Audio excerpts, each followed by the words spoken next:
Welcome. These are grammar lessons for Year 3 and 4 children, and this is week 1. The unit focus. The aim of this unit of learning is to improve the vocabulary we use when speaking and writing. We will also learn about different types of words. Lesson 1. The learning objective for this lesson is to confidently use a range of vocabulary. So by the end of the lesson, you will know the difference between Tier 1 and Tier 2 vocabulary. You will also be able to find definitions for vocabulary that you don't know, and you will even be able to find alternative words to use. So, some background knowledge for you. This should just be revision. Tier 1 vocabulary. These are words that we use in our everyday language. They are the most basic words which usually don't have more than one meaning and can be understood by most people.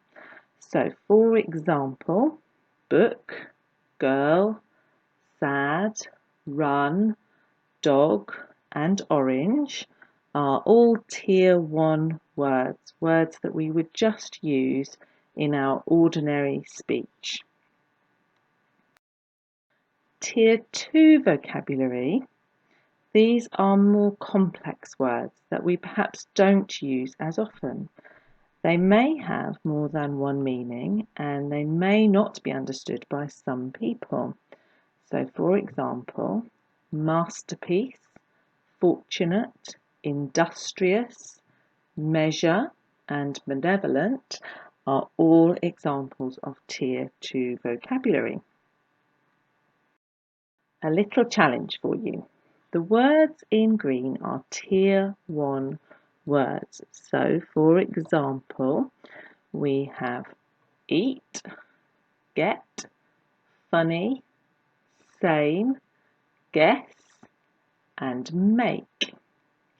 The other words on the screen are Tier 2 words. Can you match these Tier 1 words to their Tier 2 partners? I'll read the words to you. Equivalent, generate, acquire, consume, hilarious, and approximate. You might want to pause the video for a moment whilst you have a think, because the answers are on the next slide.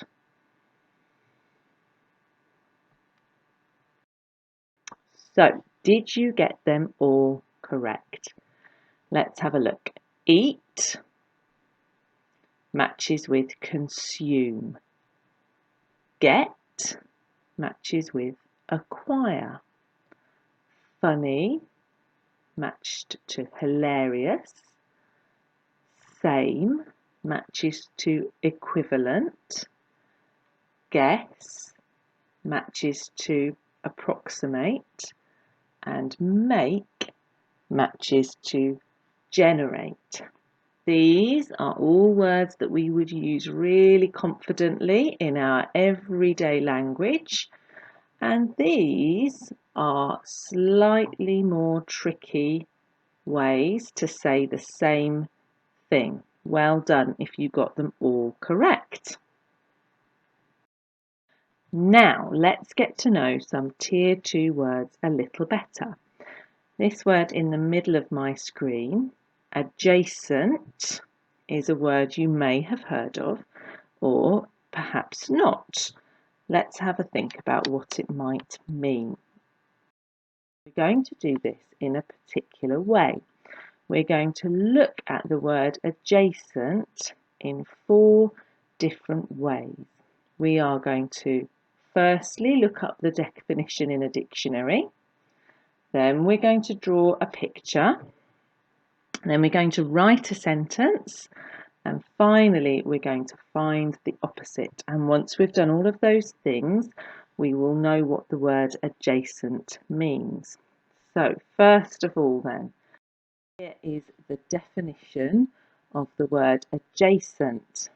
It means next to or adjoining something else.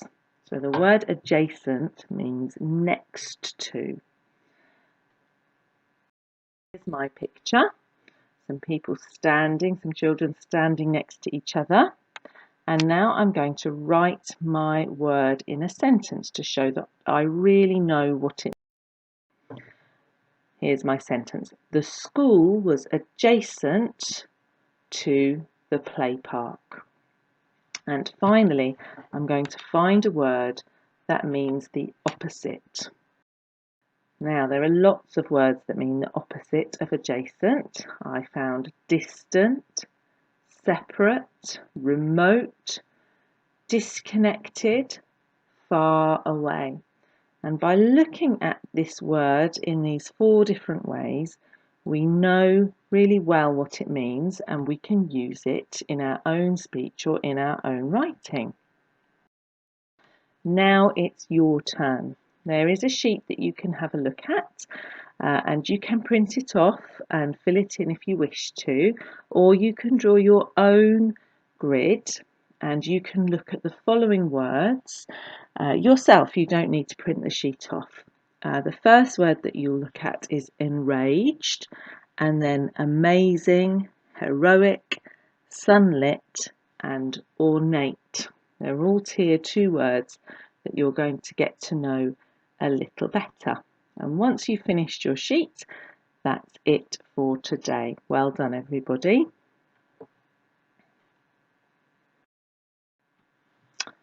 Welcome back to lesson 2. Our learning objective for this lesson is to understand synonyms and antonyms. So by the end of the lesson, you will know what a synonym is. You will also know what an antonym is, and you will even be able to confidently explain what these words mean to somebody else. So, some more background knowledge for you. A synonym is a word that means exactly or nearly the same as another word. So, for example, beautiful means almost the same thing as pretty. Happy means almost the same thing as content, and strolled is another word for walked. These are all synonyms. An antonym is a word that means the opposite. So, for example, bad and good, hot and cold, long and short are all antonyms. They all have the opposite meaning to each other. If you click on the button below, it will take you to the BBC Bite Size website, and on that site there will be a place for you to read some more information about synonyms and antonyms and have a go at some activities so that you can practice the difference between the 2 words. And when you come back from that website, there's some work for you to do. So again, you can either print this sheet off or you can just write it out on a piece of paper. You have got a list of words in the middle here, and on one side you are going to write a synonym, and on the other side you are going to write an antonym. So the first one has been done for you. We started with the word morning, and a synonym of morning is dawn. Dawn means the same, similar to morning. And in this side where we've written our antonym, we've chosen the word night. Night is the opposite of morning. And your job is to fill in the synonyms and antonyms for the rest of these words in this list. Good luck, and I will see you tomorrow. Welcome back to lesson 3. Our learning objective for this lesson is to be able to use prepositions. So by the end of the lesson, you will know what a preposition is. You will also be able to explain what a preposition is to another person, and you will even be able to correctly use prepositions in your sentences. Some background knowledge for you, a reminder. A preposition is a word, usually only a short word, that shows the relationship between two other nearby words. It tells us where in time or position something is. So the clue is in the title, really. A preposition is a word which tells us the position of something. Here are some examples. He sat on the chair. On is the preposition in this sentence. There is some milk in the fridge. In is the preposition here. In both of these sentences, the preposition tells us the position in terms of place, where the item is. And in this last sentence, I checked the time before I left for work. The preposition before tells us the position in time. Another challenge for you. Which of these words do you think are prepositions? Now remember, a preposition tells you the position of something in time or place. There are 10 prepositions to find altogether. You might want to pause the video whilst you have a think about it, because the answers are on the next slide.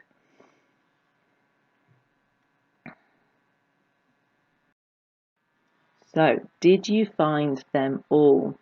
The 10 prepositions were through, under, towards, into, between, behind, near, inside, by, and after.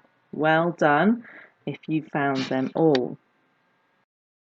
And just like before, if you click the button below, it will take you to the BBC Bite Size website, where there's a place for you to have a little bit more practice. And when you've done that, come back, because there's some work for you to do. Now it's your turn. So again, there's a sheet available for you to fill in, or if you can't print it off, you can just write on a piece of paper, and there are 3 tasks for you to complete. Good luck, and I will see you tomorrow. Welcome to lesson 4. Our learning objective for this lesson is to use expanded noun phrases. So by the end of the lesson, you will be able to explain what an expanded noun phrase is. You will also be able to identify an expanded noun phrase, and you will even be able to write your own expanded noun phrases. Background knowledge for you. An expanded noun phrase gives more detail about a noun in a simple noun phrase, usually by adding adjectives. So I've got an example for you here. She walked through the dark, mysterious forest. Here is the noun that we are trying to describe. The forest would be the simple noun phrase, which isn't very interesting. And so we would like to make it more interesting by adding some adjectives, in this case 2. We've chosen dark and mysterious. And by adding those adjectives, we have made our sentence more interested, and we have expanded our sentence so that it's longer. Now, here is a lovely picture of a forest. Hopefully you've all been getting outside a little bit during this strange time. I want you to have a look carefully at the picture on the screen, and I want you to see if you can think of some adjectives to describe the forest. Have a little think before you flick to the next slide.